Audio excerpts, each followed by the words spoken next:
Hi guys, welcome back to my channel.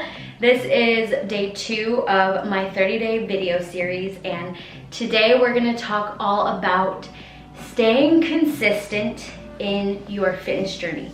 How to do it, my best tips and tricks. 2020 for me was a year where I made my personal best physical and mental transformation. For me, it was the most consistent that I've ever been with eating healthy, working out consistently, and just practicing good habits. The first thing that I did was I had an amazing partner that I told everything to. I told him what I was gonna eat. I told him if I was going to work out that day, what exercises I was gonna do, what time I was gonna work out. The point of that wasn't for him to be on my ass or to remind me to do it. It was actually for me to hold myself accountable, because when you tell somebody that you're gonna do something, it's not necessarily that they're going to push you or remind you to do it, but it's more so for yourself to hold yourself accountable, because you're like, all right, well, I told this person I was gonna do it, so now I gotta do it.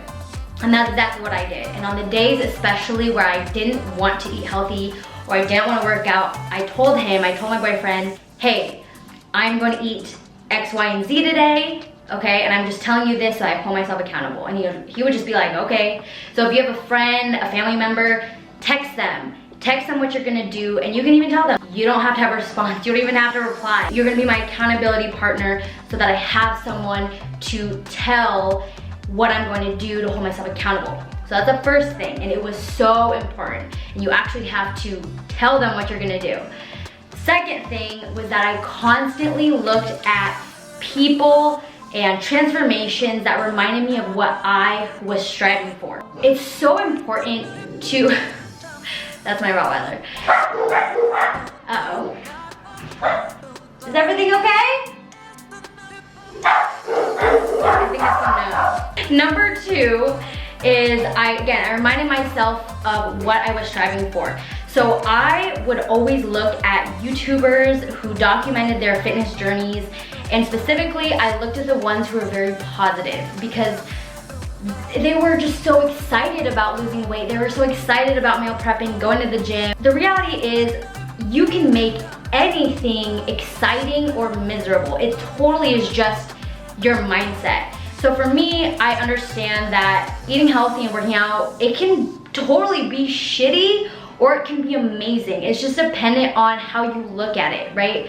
So I always chose people who were staying positive, who were just really excited about it, and they weren't like, oh my gosh, you know, I have to go to the gym today. Like, they weren't complaining. They weren't in that I have to do this mindset. So I really focus on people who had the spirit and the energy that I wanted to emulate.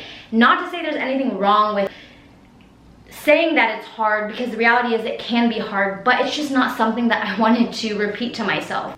So not only watching YouTubers and other people going on their own fitness journeys, I really like Pinterest, because there's so many fitness transformations and before and afters that you can look at. And literally when I was at the gym, especially when I was just like, I don't want to do this workout, I would scroll through fitness transformations, especially the ones where they lose like 200 pounds. I'm like, okay, if this person can do that, then I can get through this hour workout. Like, come on, babe. So those 2 things I did nearly every day. When my fitness journey got easier and I got more consistent, I did less and less of those 2 habits, but I made sure on the days where I was feeling unmotivated or just not wanting to stay consistent, I did those 2 things, and they helped me immensely. So if you are on your fitness journey and you're having trouble staying consistent, have an accountability buddy. Have someone that you can just tell what you're going to do, especially when you don't feel like it, because it will make you feel more motivated to go do it. But having somebody there to hold you accountable and to talk to, I found was so key. And then number 2, look at other people who have great energy and have the habits that you want to have. I resonate with people who are like, working out is a blessing and I get to choose this. Eating healthy is a blessing and I get to do this. So thank you for joining me on day 2 of my 30-day series. Hopefully you found these tips helpful, and I will be back with another video tomorrow. Bye guys.